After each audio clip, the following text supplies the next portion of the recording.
Welcome, friends and foes, survivors and killers.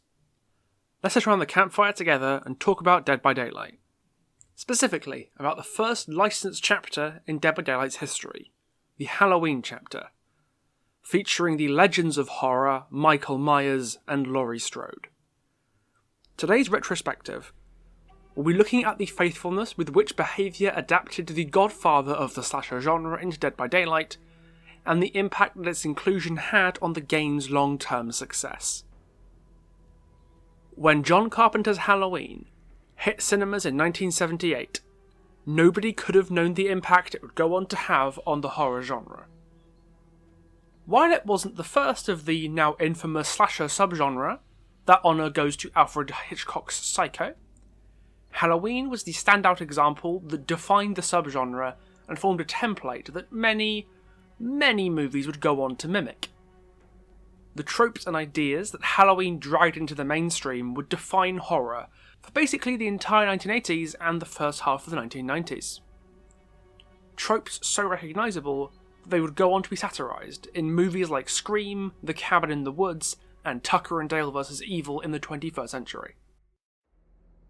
Even the fundamentals of Dead by Daylight owe a lot to horror conventions established or popularised by Halloween. Why do you think the killer in the loading screen is just standing there and watching the survivors, breathing loudly with the camera behind them to hide their face? Where do you think they got that idea from? The terror radius and chase music, two musical leitmotifs often unique to the killer, that provide first atmosphere, then urgency. And it was another formula basically perfected by the original Halloween and the masterpiece that was John Carpenter's score. Carpenter took the sleepy suburban neighbourhood of Haddonfield, Illinois, and turned it into an eerie and empty landscape where you find yourself scouring the scene to look for the danger that the music tells you is there. I can't think of a way that expresses that paranoia better than hearing the killer's terror radius coming towards you and thinking about where they might be, where they're coming from, how close they are. The original Halloween is a masterpiece of horror cinema, and if you haven't watched it, I strongly recommend you do so. Every aspect of it, from treating horror as some macabre morality play, where the guilty and sinful were punished for their misdeeds, the silent and faceless stalker victimising a virtuous young woman only for her to struggle out victorious, has defined horror cinema, and horror media in general for decades, and created a bloody legacy that has enthralled generations of moviegoers and creatives alike. This was the legacy inherited by Dead by Daylight when they made the Halloween chapter. And it's worth emphasising here that behaviour was still really new at this whole making Dead by Daylight thing. The game came out on June the 14th, 2016, and the Halloween chapter, the second chapter that came out after the game's release, hit live servers on October the 25th, 2016. The game had been out for less than 6 months when behaviour had to bring the most iconic franchise in horror history into their game. And the end result was something truly remarkable. Don't get me wrong, much of the gameplay hasn't aged tremendously well.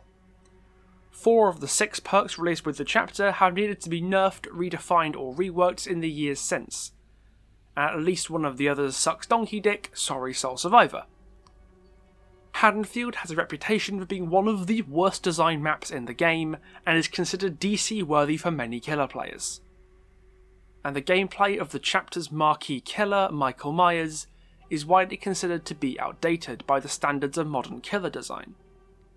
Nowadays, if a killer was pitched as just a regular 115 killer, with a small terror radius and occasionally insta-downs you, it would probably be laughed out of the design office in favour of releasing some hyper-mobile abomination who can cover the entire mother's dwelling in 15 seconds, because that's a better solution than just fixing the fucking map in the first place.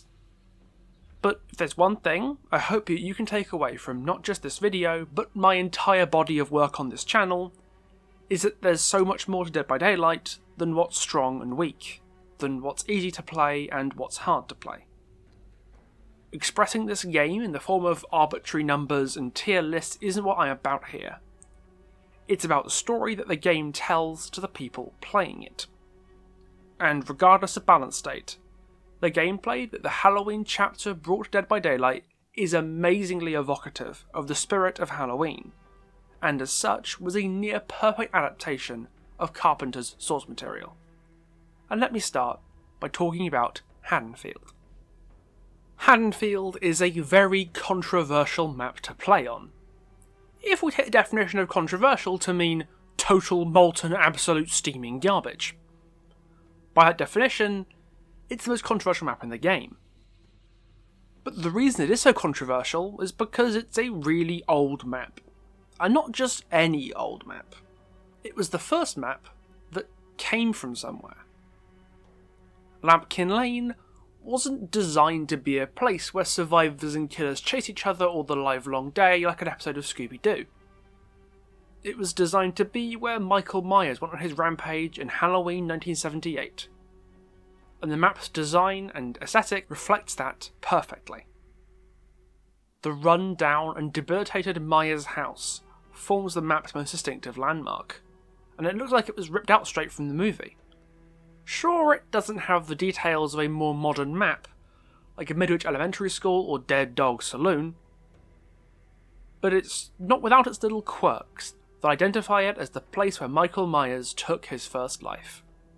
The awning over the top, the jack-o'-lantern on the front porch, the ruined bed on the floor where Michael rested before his rampage, the Strode Realty sign on the lawn, all little details that affirm this place as the Lampkin Lane we all know and love. I mean, look at this hedge! This beautiful, beautiful hedgerow is the same one that the iconic scene of the man behind the bush imprinted in the consciousness of horror fans for decades.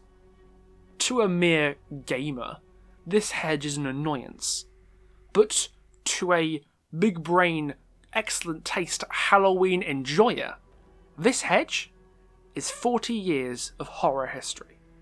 It's Michael's hedge, where he stalks Laurie and her friend Annie in broad daylight, only to disappear without a trace. Haddonfield was lovingly made from an artistic standpoint, even if the actual map from a gameplay perspective is beyond disgusting. But you know what? Haddonfield was made in the very early days of Dead by Daylight, back when map design for this game was far from an exact science. So despite the many, many sins of this map, I am willing to give the devs a pass on it, for just how much it evokes the spirit of its parent movie. To this day, it is one of only 2 maps in the game to have a dedicated opening sound cue that plays for everyone who loads into it. The other one being the map-wide siren on Midwich Elementary School. This map wasn't made by the designers of a competitive game, but instead by artists and horror fans, and therein lies both its greatest successes and its fatal flaw.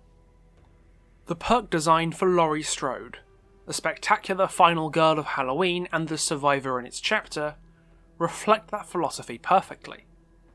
Decisive Strike and Object of Obsession have been arguably the 2 most obnoxious survivor perks ever released, with only Old Metal of Man standing as competition. Thank God both of them are on the docket for reworks with the next chapter release. If I get hit with one more DS when I'm obviously not tunneling, I'm gonna blow a fucking gasket. Meanwhile, her other perk, Soul Survivor, is absolutely craptacular. Tied with Left Behind, and half this game's shitty generic survivor perks, for the most useless piece of garbage you can put in these little diamonds. But while they're not fun, or well balanced, or even that interesting compared to newer perks, you can't deny that Laurie's perks are nothing short of evocative.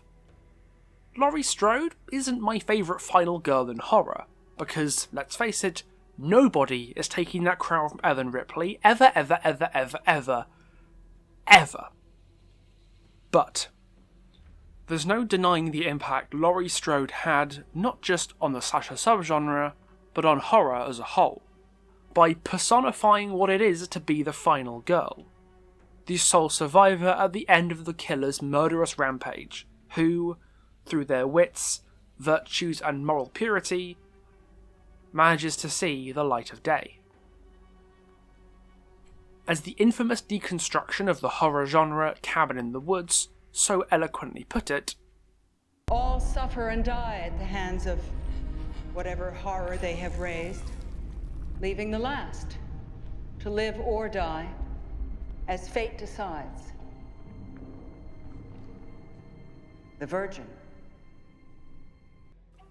Laurie's perks use the obsession mechanic to reflect this special final girl status, and they each revolve around a different aspect of the role that a final girl has on an archetypical slasher movie.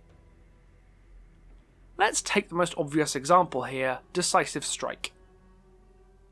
The original idea of the perk was essentially to buy yourself a second chance, by fighting back at the killer if you landed a skill check. This was the first time a stun mechanic outside of a regular pallet stun or flashlight blind had been introduced to the game, and it was supposed to be a feel-good moment for the survivor as they'd slipped out from the killer's grasp to live another day.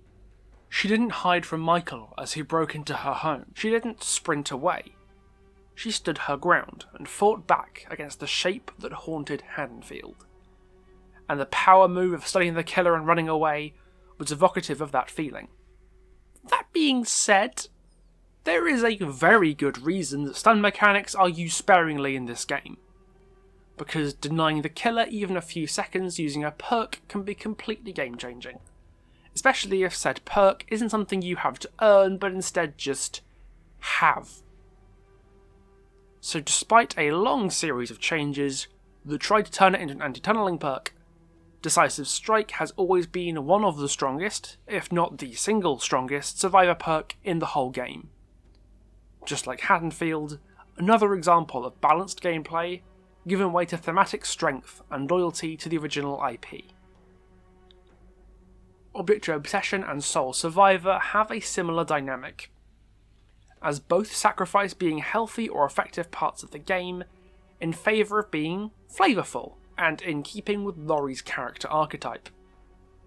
Soul Survivor is supposed to reflect the final girl's chances of survival increasing as others die around you, by making it harder for the killer to find you and finish the job. And on paper, that's exactly what Soul Survivor does. Without aura reading, the killer can't find you, and if they can't find you, they probably can't kill you. But in practice, just think for a second back to the Halloween chapter, and consider just how many ways killers had to read survivors' auras back then. Killers had A Nurse's Calling, Bitter Murmur, Deer Stalker, and Wraith's all-seeing family of add-ons. Until the release of the Halloween chapter, that was it. No barbecue and chili, no animal ears, no black incense or hex retribution. It wasn't just a bad perk because it required your team to be losing for it to even do anything. It was because the thing the survivor was devoting a perk slot to countering really didn't happen much, and still doesn't. Again, Soul Survivor was incredibly thematic and great in theory. It just mechanically wasn't well implemented into Dead by Daylight. Speaking of aura reading, let's talk about Object of Obsession. The favoured perk of the sweaty survivor squads, teabagging randos who just want to be chased honest, and people you really wouldn't invite home to meet your parents because they'd probably shit on the carpet and then fuck your dog. Object of Obsession is possibly the worst culprit of the wonderful concept messy execution formula. Fundamentally, the idea of Object of Obsession makes perfect sense. Probably why the unbelievable bustedness of its effect wasn't immediately noticed in development. If you are outside the killer's terror radius but within a pretty generous maximum range, looking directly at the killer will reveal their aura to you, but at the cost of also showing them yours. And I'm saying cost here with really heavy scare quotes. Conceptually, this trade-off of mutual information between the survivor and killer is balanced. Knowing where the killer is powerful for sure, but showing the killer where you are seems like it's effectively walking into a tiger enclosure, naked and covered in barbecue sauce. However, what the developers didn't count on was the coordination of Survive with Friends teams on third-party voice comms, all being able to use the information object provided, despite only one person actually needing to run the perk. In all fairness, Survive with Friends wasn't something the developers initially planned on in the first place, so it probably never occurred to them the sheer exploitability of that much info at so small a cost. Especially since the whole team could use the map terrain and each other to keep the revealed object of obsession safe and sound.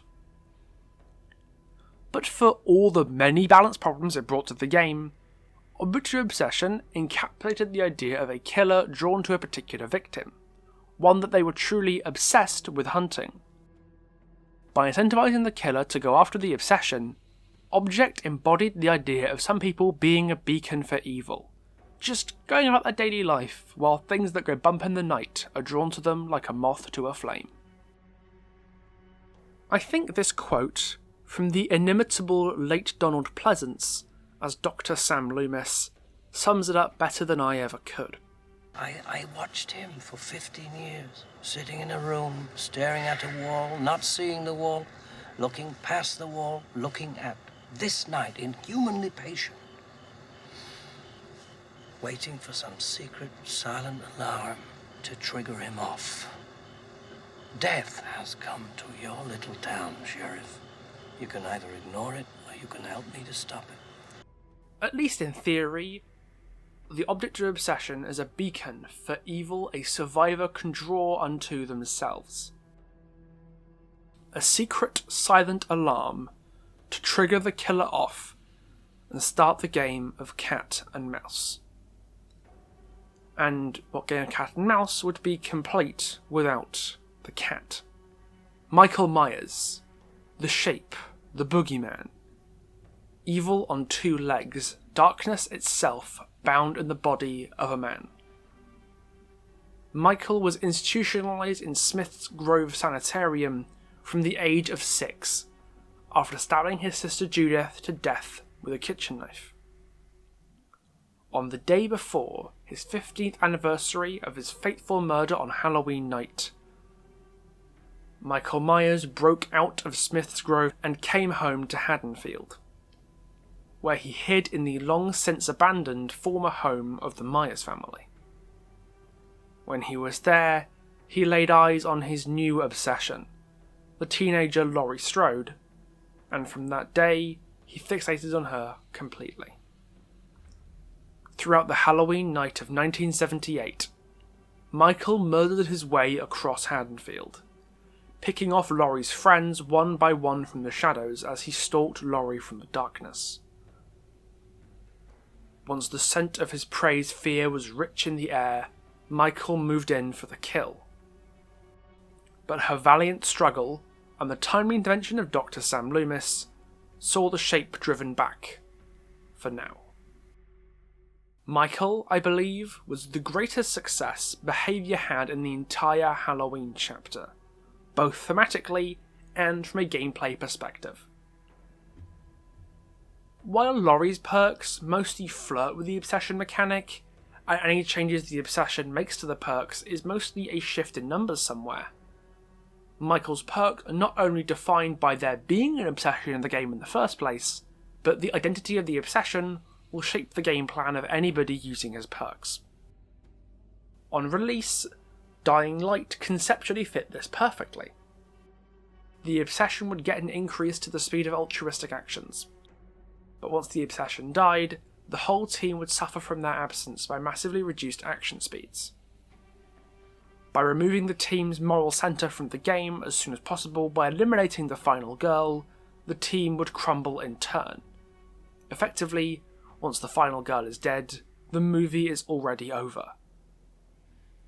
The problem arose when the experience of the poor soul on the receiving end of such elimination felt kinda shafted by the playstyle the perk encouraged. An unfortunate reality of having to make a game where everyone gets murdered on the regular into an actually fun experience for all parties. Save the best for last and play with your food were easily the biggest successes of the Halloween chapter's perks, in terms of mixing, flavour, and function. Rather than tunnel the obsession out of the game like Dying Light wanted from you, both the other perks rewarded you for doing exactly what Michael spent the entire of Halloween doing. Watching. Waiting. Whetting his appetite for murder on those closest to his obsession. Stalking her as she devolves into panic and fear before finishing her off with relish. Allowing your obsession to think themselves safe from you with play with your food, or becoming more lethal as you tear through their contemporaries with Save the Best for Last, marries gameplay and storytelling perfectly. The obsession gets to live out the full fantasy of being the sole survivor, the last one standing against the slasher as they pick off victims one by one. And the killer gets the satisfaction of seeing this methodical plan to its ultimate conclusion. It works so well that the Dying Light rework followed this model. By slowing the whole survivor team down apart from the obsession, whenever someone who wasn't the obsession got hooked. There's a reason killer perks feature the obsession far more than survivor perks do. Because when killer perks get to play around with a single obsession, it can allow for far more interesting gameplay dynamics as the killer's game plan shifts around them, without making the perk potentially redundant by survivors bringing multiples. This unique mechanic that's led to fun perks and add-ons like the Black Box, Nemesis and Dark Devotion wouldn't have existed if Michael Myers hadn't introduced the idea of the obsession to Dead by Daylight. But the obsession is just a small part of Michael's legacy in this game. Despite how anemic his power is by modern standards, especially with Ghostface and the Oni, both kind of treading on his toes a bit, Michael still enjoys one of the highest play rates in Dead by Daylight across all ranks, according to the most recent developer statistics, although it does peter off quite precipitously at red ranks. He's not strong, but people still love playing him, and he's widely considered one of the most fun killers to play against by the survivor community. Not that I'd know what that feels like, nobody likes playing as or against my favourite killers. The reason Michael is so beloved, despite his mechanical shortcomings, is because his power in the game is a perfect reflection of Michael's identity. Behaviour has implemented him into the game so unbelievably well, anyone who plays the shape really does feel like they are Michael Myers stalking his prey, and anyone playing against him really starts to feel like Laurie Strode evading the slasher that's watching them from afar. If we're looking purely from the perspective of gameplay and story integration, Michael Myers is arguably the best licensed character they've ever added, and every subsequent guest star in Behaviour's Rogues Gallery stands in his shadow. Michael's role in Halloween shifts from a patient observer, silently watching his prey, to a stealthy spook picking off stragglers in the darkness and vanishing without a trace. And finally, to the white-faced boogeyman, battering down doors and fighting with a strength and resilience beyond human limitations to see the night's bloody work completed. 3 different roles for the 3 acts of the movie, and those 3 roles evolved into Michael's 3 tiers.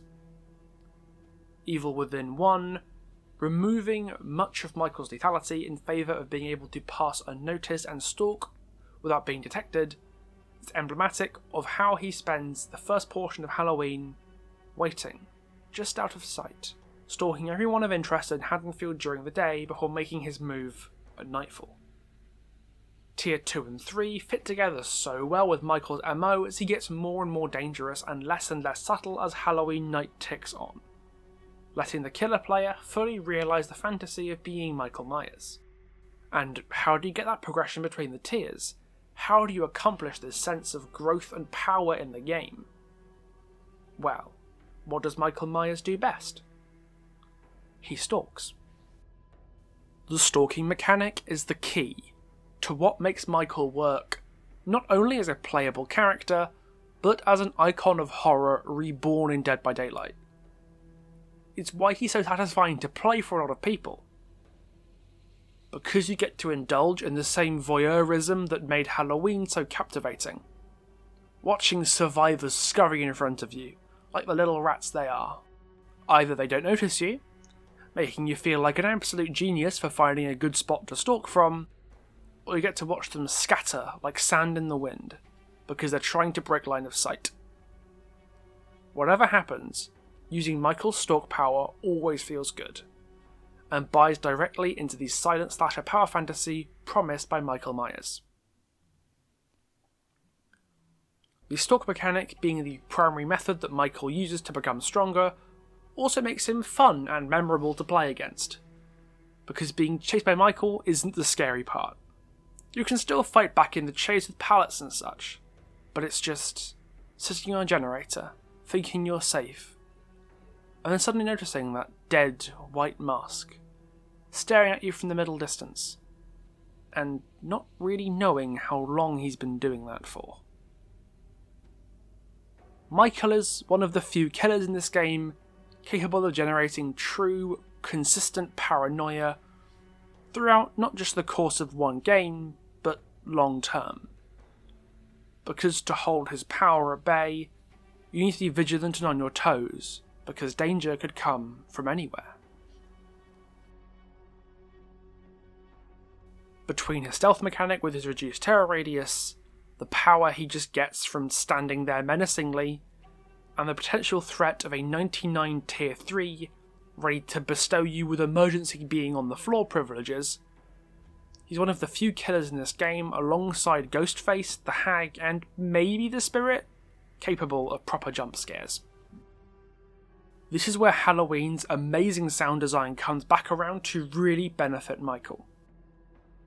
The use of Halloween's chilling piano riff to signify when he shifts between tiers of evil within was nothing short of genius by behaviour, as it both reaffirms the identity of Michael as a truly special part of horror iconography and creates the brown trousers moment in-game of Michael now being significantly more dangerous, especially if you can't see him when the music goes off. To the survivors that have to fend him off, the Shape is more than just a man. He is the physical embodiment of a patient and merciless evil. And those piano tunes are a warning that such an evil is looking at them, right now, and they might not even know it. Michael's add-ons, especially those of very rare and ultra-rare rarity, can express this silent and paranoia-inducing menace even better, as they emphasise different elements of his character and throw the regular rules of the game out the window to force survivors to play the game the way Michael wants them to. The scratched mirror, for example, induces a state of permanent paranoia and caution in survivors who play against it, as it totally removes Michael's terror radius that survivors use to detect him, and gives Michael semi-perfect information as to their locations. With the killer undetectable for the entire trial, survivors become dependent on their own initiative to stop themselves walking straight into the Shape's waiting knife. The Fragrant Tuft of Hair creates a whole different sense of dread for the survivors. Michael maybe spends a bit longer stalking than you expect him to be, and you start to worry. Yeah, he could be on Fragrant Tuft, but I'm sure it's not that bad. He's just having a bit of a rough start, right? So he pops his tier 3, and starts ripping your team apart, and you're just waiting for that sound cue that tells you the danger is past. The tier 3 is over, and you can go back to relaxing. But it never comes. The nightmare will never end, because that tier 3 is never going away. Playing against a Fragrant Tuft Myers can be extremely stressful, because that tension of dealing with Michael at his most threatening is never going to stop. But if you're looking for Myers' most iconic add-ons that most adequately express what it is to embody evil itself, look no further than the Tombstone piece and Judith's Tombstone. Michael's evil is not subject to human constraints of morality or reasoning, and not even a being as ancient and powerful as the entity can fully hold him back. Being able to outright ignore the rules of the trial and kill a survivor yourself was something that no killer could ever do without a Mori before. and something that only 2 killers have ever been allowed to do since. With the Tombstone add-ons, Michael's sheer inhuman evil is pushed to its logical extreme. I don't know what's a more frightening experience for a survivor. To be plucked from a trial and suddenly snuffed out, without any fanfare or even a real chase. Or to watch it happen to someone else and realise that he could be coming for you next. The integration of Michael Myers so successfully into Dead by Daylight blazed a trail for the game's future, and laid a template for license holders to come to entrust behaviour with their precious intellectual properties. Without Michael Myers, there would have been no Freddy Krueger, no Leatherface, no Demogorgon, no Pyramid Head, and possibly no Dead by Daylight. I've heard many people say that Dead by Daylight developers have become complacent because the game has no competition. And while I think that that's more than a little uncharitable, I will agree that Dead by Daylight has all but eclipsed any competition it once had, such as Friday the 13th the game and last year The Nightmare. Nobody ever thinks to ask why this is. Despite bemoaning the game's many flaws, they never stop to ask why Dead by Daylight has persisted where these other games have rotten and died out. And a huge part of it, although not all of it, is the integration of licensed characters into the game. If you want to play as Freddy Krueger, Ash Williams, Amanda Young or Steve Harrington, you really have nowhere else to go except Dead by Daylight. It's the Smash Bros of horror media. And I guarantee that would never have happened if Michael Myers hadn't kicked off the trend to such a phenomenal start. Look at Behaviour's other major crossover property, Death Garden. It was released in collaboration with the Terminator franchise, but it had nowhere near Dead by Daylight's rampant success, because it fundamentally didn't work as well as an integration of character and gameplay. What if the Halloween chapter had launched as badly as Death Garden? What if it had never launched at all? If a botched collaboration spelled the end of Death Garden before it ever really lived, what would a botched or non-existent Halloween chapter have meant for the early days of Dead by Daylight? The game would likely have stayed a small-time project by some no-name Canadian developers that would make a quick buck and then fade into ignominy after a short while, not snowball into monopolising its own little corner of the gaming landscape. There is a reason that Michael Myers remains a fan favourite killer to this day, and still captivates so many players, over 4 years after he came out. Because Michael is as much a part of Dead by Daylight as the Trapper, Dwight, and even the entity itself. Without Michael's adaptation into the game being as seamlessly brilliant as it is, Dead by Daylight as we know it probably wouldn't exist. And as much as we joke about how weird, frustrating, or outright silly the game can be at times, we wouldn't say things like that if we didn't care about it. None of us would be where we were today without Dead by Daylight, and Dead by Daylight wouldn't be where it is without Michael Myers.